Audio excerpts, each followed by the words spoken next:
Some say this person's a saint, others call him, well, not so much, but what they did with one tiny check at a bank, it's got folks talking. You'll laugh, you'll fume, but either way, you'll want to hear the rest of the story.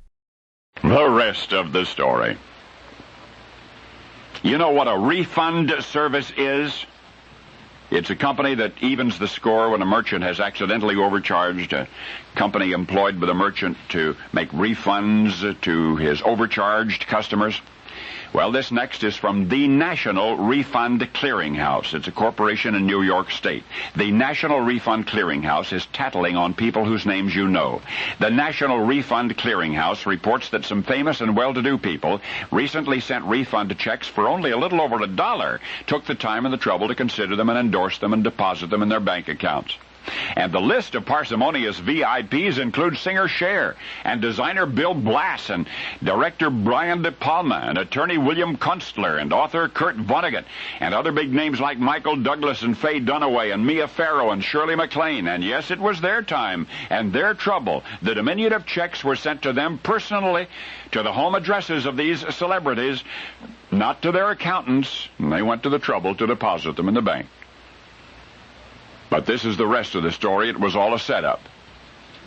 Oh, there is indeed a National Refund Clearinghouse, fully and legally incorporated, and yet it was set up for the sole purpose of seeing just how many of these well-heeled are also tight-fisted. The perpetrator of the clever hoax was Spy magazine, and their initial list was comprised of 58 famous people. They all received the same letter. Dear so-and-so, our records show that you were overcharged $1.11 for services rendered in 1988 due to a computer error. Enclosed is a check to make up the difference. We apologize for any inconvenience this may have caused you sincerely. And of the 58 who got the check for $1.11, 26 deposited the money. 32 did not. So Spy magazine decided to up the ante and baited the unresponsive 32 with checks of $2 each. And 6 of them, including Candice Bergen and Richard Gere and Carly Simon, took the bait. Now the schemers turned their attention to the original 26 respondents, the ones who took the money and ran. Each would receive another check, a second supposed refund check, this one for only 64 cents. Well, 13 of them took the effort to deposit those 64-cent checks. Mike Nichols, Bill Kunstler, and Cher. Then the ultimate challenge. Spy magazine wrote those remaining 13 again under the auspices of the National Refund Clearinghouse, sending each a check for 13 cents.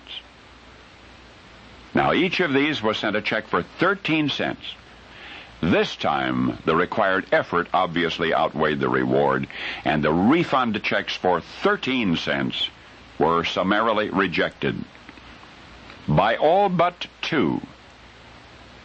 By all but 2 of these rich people, 2 celebrities on the original list, who had accepted and deposited every amount sent to them by the National Refund Clearinghouse, 2 and only 2, considered and endorsed and deposited that last check in the amount of 13 cents, 2 whose names I've not yet mentioned. For every man, it seems, has his price. And rarely but sometimes, it's a little more than a dime, as apparently it is for the 2 who deposited their checks, multimillionaires Adnan Khashoggi and Donald Trump. And now you know the rest of the story.